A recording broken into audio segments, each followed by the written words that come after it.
चुनाव के रुझानों में बीजेपी बड़े बहुमत की ओर है।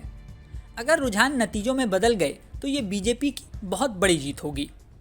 कुछ समय पहले तक एंटी इनकम्बेंसी की बात कही जा रही थी। कहा जा रहा था कि इस बार कांग्रेस की सरकार तय है, लेकिन आखिरी समय में पूरा खेल ही पलट गया। इस प्रचंड जीत के पीछे मोदी मैजिक के साथ साथ शिवराज सिंह चौहान के नारी सम्मान को बड़ी वजह माना जा रहा है।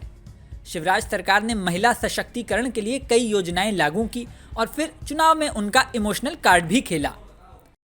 ऐसा भैया मिलेगा नहीं, जब मैं चला जाऊंगा तब याद होगा तुम। मैंने मध्य प्रदेश पर राजनीति की परिभाषा बदल दी। महिला उत्थान के लिए शिवराज ने दर्जनों योजनाएं लागू की। इन्हीं योजनाओं में एक है लाडली बहना योजना, जिसे गेम चेंजर बताया जा रहा है। सियासी जानकारों का कहना है कि शिवराज सरकार की इसी योजना ने आखिरी समय में पूरा खेल पलट दिया। खुद शिवराज सिंह चौहान कह रहे हैं कि लाडली बहनों ने सारे कांटे निकाल दिए। देखो, कांटे की टक्कर, लाडली बहनों ने सारे कांटे निकाल दिए, कोई कांटा बचे ही नहीं। मैंने ऐसा चुनाव नहीं देखा कि जहां हम जाते थे पुरुषों की भीड़ तो होती थी, लेकिन उससे ज्यादा बहनें आती थी, बेटियां आती थी, बच्चे भी आते थे, और बहनों का जो लाड़ और प्यार मिला वो अद्भुत और अभूतपूर्व है। इसी साल के मार्च महीने में शिवराज सरकार ने इस योजना को लॉन्च किया था। लाडली बहना स्कीम के तहत हर महीने महिलाओं के खाते में राज्य सरकार 1250 रुपये भेजती है।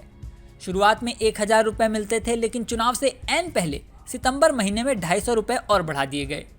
चुनाव प्रचार के दौरान शिवराज चौहान ने हर मंच से इसी योजना को खूब भुनाया।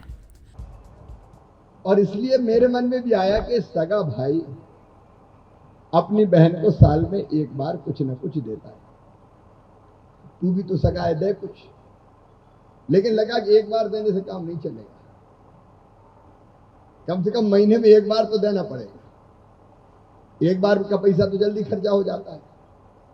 तब मन में आया कि ऐसा करूं कि हर महीने 1000 रुपया अपनी बहनों के खाते में डालूं तो उनकी जिंदगी में आनंद और प्रसन्नता आए।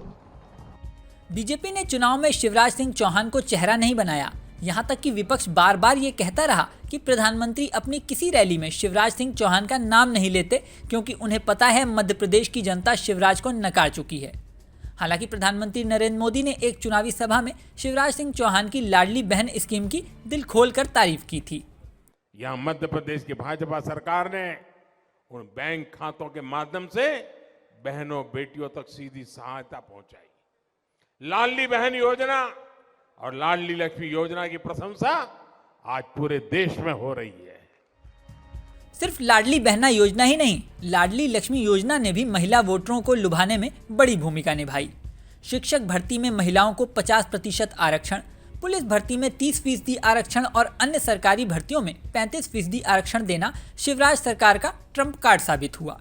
इसी तरह स्थानीय चुनाव में भी महिलाओं के लिए 50% आरक्षण की व्यवस्था कर शिवराज सरकार ने महिलाओं का दिल जीता। नतीजा ये हुआ कि इस बार मध्य प्रदेश के चुनाव में महिला वोटरों ने जमकर वोटिंग की। चुनाव आयोग के मुताबिक इस बार 76.03% महिलाओं ने वोट डाले। ऐसा नहीं था कि सिर्फ बीजेपी ने महिला वोटरों पर फोकस किया हो, कांग्रेस ने भी महिलाओं के लिए वादों का पिटारा खोल दिया था। कांग्रेस ने सत्ता में आने पर महिलाओं के खाते में सालाना 18,000 यानी महीने के 1500 रुपये देने का वादा किया था। लेकिन जिस तरह से नतीजे आ रहे हैं उसके अनुसार महिला वोटरों ने शिवराज सरकार पर भरोसा जताया और बीजेपी के पक्ष में वोटिंग की। ऐसे में ये कहना अतिशयोक्ति नहीं होगी कि शिवराज की लाडली बहनों ने उन्हें जीत का रिटर्न गिफ्ट दे दिया है। इस वीडियो में फिलहाल इतना ही। जल्द ही नया वीडियो लेकर आपके सामने फिर आएंगे। बने रहें न्यूज़ नेशन।